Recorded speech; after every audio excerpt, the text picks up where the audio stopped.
মহাপরিচালক ও নিবন্ধক জনাব মোহাম্মদ বিতরণ করা হবে। মাননীয় প্রধান অতিথিকে ক্রেস্ট প্রদান করবেন ডক্টর সাজ্জাদ হায়দার। বাংলাদেশ দুগ্ধ উৎপাদনকারী সমবায় লিমিটেড কর্তৃক আজকের এই বিশেষ সাধারণ সভায় ধন্যবাদ জানাচ্ছি।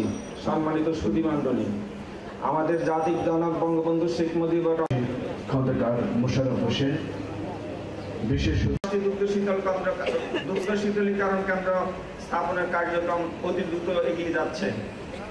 এছাড়া পরিপুষ্ট বাস্তবায়ন করবো ইনশাল্লাহ। দ্বিতীয় অধিবেশনে মিল্ক বিটার আয় ব্যয় অর্থাৎ আমরা এখনো বোধহয় সেবারের স্থাপনা আমরা গড়ে তুলতে পারিনি, যাতে করে শ্রমিক কথা বলতেছি।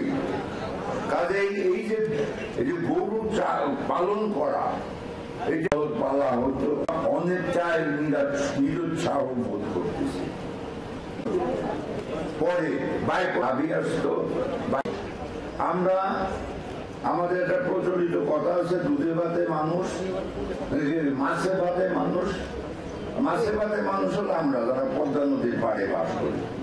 আর দুধে ভাতে মানুষ কারা? এই যে আমার কথা শুনো, দেখো তার চেহারা আমার চেহারার মধ্যে তফাৎ। দুধে ভাতের চেহারা কিরকম আর মাছের ভাতের চেহারা কিরকম।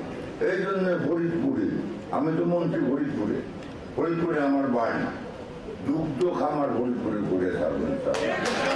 এবং আগামী 2 বছরে আমার চেহারা যদি রান্নার চেহারা সমান না হয়, তখন আমার কথা বলবেন।